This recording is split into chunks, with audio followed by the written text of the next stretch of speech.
নমস্কার বন্ধুরা, আজকে আপনাদের একটা খবর শোনাই। বকেয়া ডিএর ন্যূনতম প্রাপ্তি ১.৫ লক্ষ, অর্ধেক এ মাসে।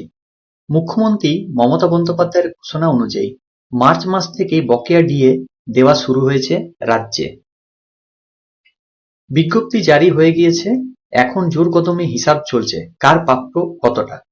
এবার চলুন একটু দেখে নেওয়া যাক এই প্রতিবেদনে কি লেখা রয়েছে।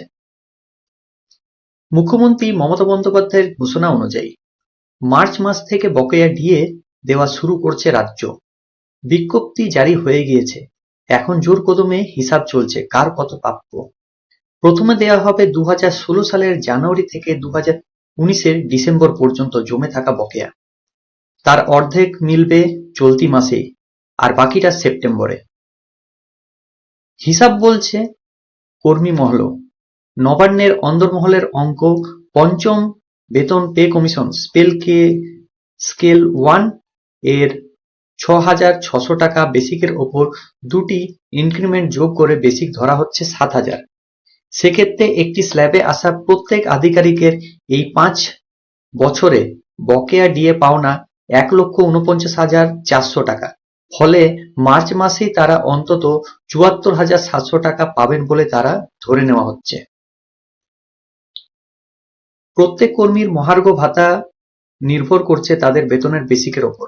বেসিক পের নিরিখে একজন কর্মীর বকেয়া কত তা ইতিমধ্যে রাজ্য সরকারের হাতে তুলে দিয়েছেন federation of state government employees.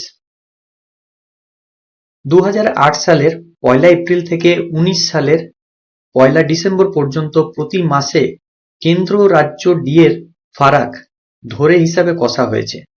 যে ক্ষেত্রে যদি কারো ৭,০০০ টাকা বেসিক হয়, তার ১০ বছরে মোট বকেয়া হবে ৩,১৯,৮৯০ টাকা।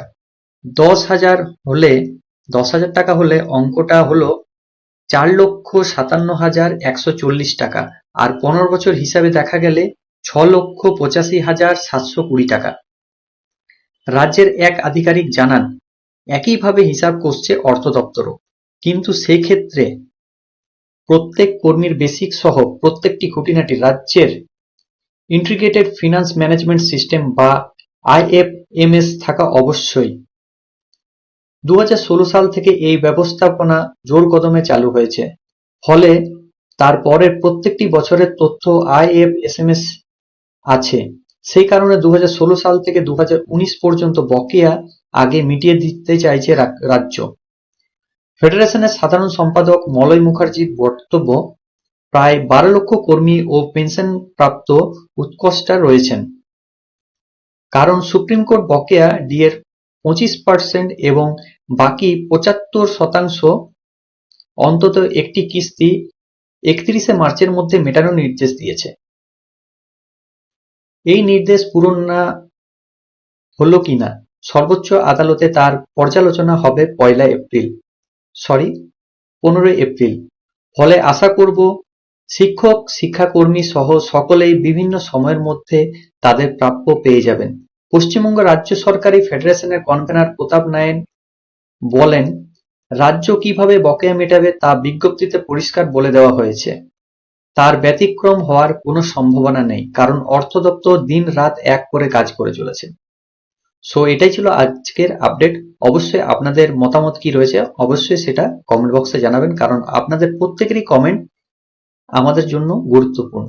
সো ভালো থাকবেন, সুস্থ থাকবেন, ধন্যবাদ। আশা করছি এই ভিডিওটা আমাদের ভালো লেগেছে।